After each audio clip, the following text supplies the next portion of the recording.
Señoras, señores, gobernantes de países del mundo, me da mucho gusto comunicarme con ustedes con motivo del 75 aniversario de la Organización de Naciones Unidas. Represento a un gran país, a México,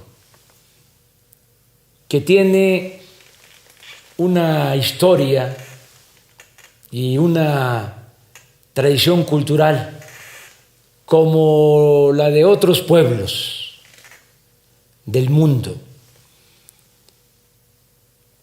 Podría aquí hablarles de las grandes civilizaciones que fueron parte de la fundación de lo que ahora es nuestro país, de las grandes culturas que florecieron en lo que hoy es México. Hablo de civilización, hablo de culturas, porque los que conquistan, los que dominan, los que colonizan, siempre tratan de justificar sus atrocidades, descalificando a los pueblos originarios, llamándoles bárbaros o salvajes. No es el caso de México, de nuestro pueblo, como tampoco de otros pueblos del mundo, dominados, conquistados, colonizados. Nosotros tenemos una extraordinaria historia también de lucha por la libertad, por la justicia, por la igualdad, por la defensa de nuestra soberanía nacional. Hay tres grandes transformaciones en la historia de México. Primero, la independencia, cuando después de 300 años de ser colonia, obtuvimos nuestra independencia. Esa fue la primera transformación. A principios del siglo XIX, dos curas rebeldes, Miguel Hidalgo y Costilla y José María Morelos y Pavón, encabezaron un movimiento para que se lograra la independencia de México y también un movimiento en favor de la justicia, porque fueron los primeros en proclamar la abolición de la esclavitud. Luego tuvimos una segunda transformación a mitad del siglo XIX, muy importante y de trascendencia mundial, el movimiento de reforma que encabezó un gran dirigente, un liberal, el mejor presidente que ha habido en nuestra historia, un indígena zapoteco, Benito Juárez García.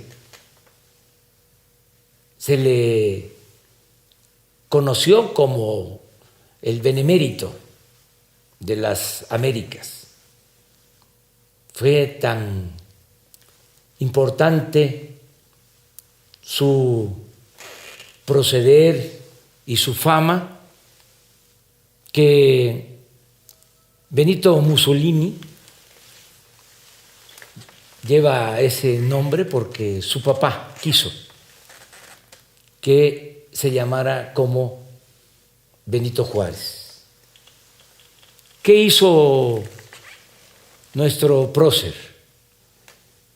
con la reforma que se consumó en ese tiempo? Separó al Estado de la Iglesia.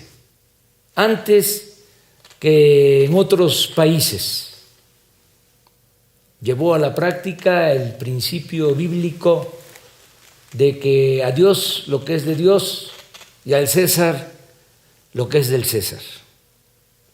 Luego se llevó a cabo una tercera transformación a finales del siglo XIX y principios del siglo XX, la Revolución Mexicana de 1910. Se luchó por la democracia porque se padecía de una dictadura que se impuso durante 34 años. Se luchó para que se garantizaran las libertades y se luchó también por la justicia, dirigentes sociales muy importantes. Los hermanos Flores Magón, que fueron precursores de esa revolución. Desde luego, un hombre bueno, apóstol de la democracia, que fue asesinado cobardemente, Francisco I. Madero, y dirigentes sociales como Francisco Villa, un dirigente defensor de los campesinos, leal al pueblo, Emiliano Zapata. Con esta tercera transformación se avanzó mucho en el terreno de lo social, no lo suficiente en el terreno político porque no se pudo establecer una verdadera democracia en el país. Después de la revolución se creó un partido único que dominó durante mucho tiempo y apenas ahora estamos dando los primeros pasos para que México sea un país auténticamente democrático. Posiblemente por la falta de democracia, entre otros factores, se fue echando a perder la vida pública en el país. Empezó a imperar la corrupción política, que fue durante mucho tiempo el principal problema de México. Nuestro país, con muchas riquezas naturales, que tiene buenas tierras para la producción agropecuaria, agua en abundancia, petróleo, minas y un pueblo bueno, noble, trabajador, poseedor, repito, de una herencia cultural milenaria, de donde dimana la vocación del pueblo por el trabajo, por la creatividad. Bueno, con todo y eso no podíamos avanzar por la corrupción que imperaba. Nosotros desde hace mucho tiempo venimos luchando para conseguir un verdadero cambio en el país. Y así lo decidió después de muchos años el pueblo de México. Nos eligió y nos hemos propuesto llevar a cabo la cuarta transformación de la vida pública de nuestro país. Ya hablé de la independencia, de la reforma, de la revolución y ahora estamos empeñados, comprometidos en llevar a cabo la cuarta transformación de la vida pública del país, sin violencia, de manera pacífica. Y lo estamos logrando. A pesar de que estamos enfrentando dos crisis, como también se está padeciendo en otros países del mundo. Estamos enfrentando la pandemia del coronavirus, del COVID-19, esta enfermedad terrible. Y estamos enfrentando también lo que desató o produjo, originó esta pandemia, una crisis económica, como en otros países. Estamos enfrentando al mismo tiempo dos crisis, pero vamos saliendo. Estamos avanzando, enfrentando la pandemia. Hemos actuado con responsabilidad, nos han ayudado mucho los expertos, los científicos, los médicos, las enfermeras, los trabajadores de la salud, que se han entregado con humanismo a salvar vidas. Y vamos avanzando, va bajando, disminuyendo el efecto nocivo de la pandemia. Lo que más nos importa es salvar vidas. Se va avanzando. Y también en lo económico, porque no aplicamos la misma estrategia de siempre, de endeudar al país, de rescatar a los de arriba, con el sofisma de que si llueve fuerte arriba, gotea abajo, como si la riqueza fuese contagiosa. ¿Qué hicimos? Pues estamos apoyando abajo y de manera directa al pueblo. Es de abajo hacia arriba. Estamos destinando recursos que son fruto del ahorro por no permitir la corrupción y fruto también de la austeridad republicana, porque ya no hay lujos en el gobierno. Les comento que había un avión presidencial, existe todavía, pero está en venta, ya lo rifamos y todavía vamos a venderlo. Este avión es como un palacio en los cielos, algo insultante para nuestro pueblo. Un avión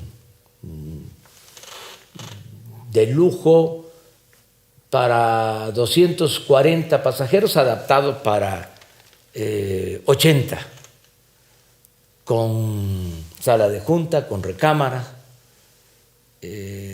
algo, repito, ofensivo.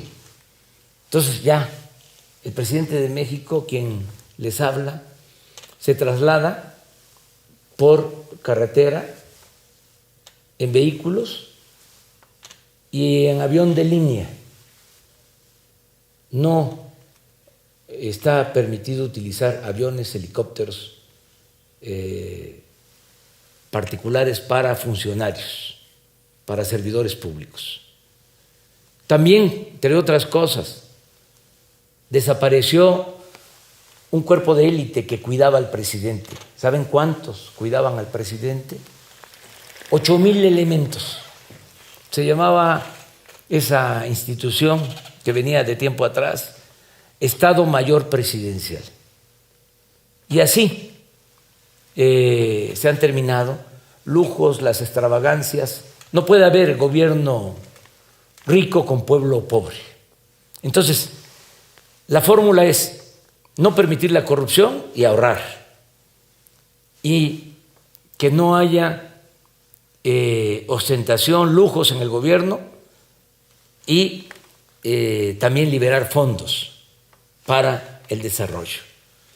Entonces, todo lo que estamos reuniendo con esta fórmula de no permitir la corrupción y de hacer un gobierno austero, sobrio, lo estamos destinando a apoyar a la gente humilde, a los desposeídos, todos los adultos mayores de México tienen derecho a una pensión.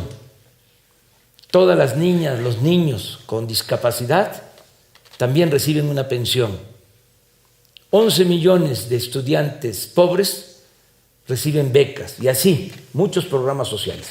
Entonces, esto que se está invirtiendo abajo, acompañado del apoyo que nos están brindando nuestros paisanos migrantes, los que por necesidad se fueron a buscarse la vida, a trabajar en Estados Unidos, que ya son 38 millones de mexicanos, los que nacieron aquí, también los que han nacido allá, de padres mexicanos, 38 millones, pues nos están ayudando, mandan a sus familiares en México apoyos económicos, las llamadas remesas. Este año, a pesar de la pandemia, va a ser un año récord en remesas. Se van a recibir alrededor de 40,000 millones de dólares.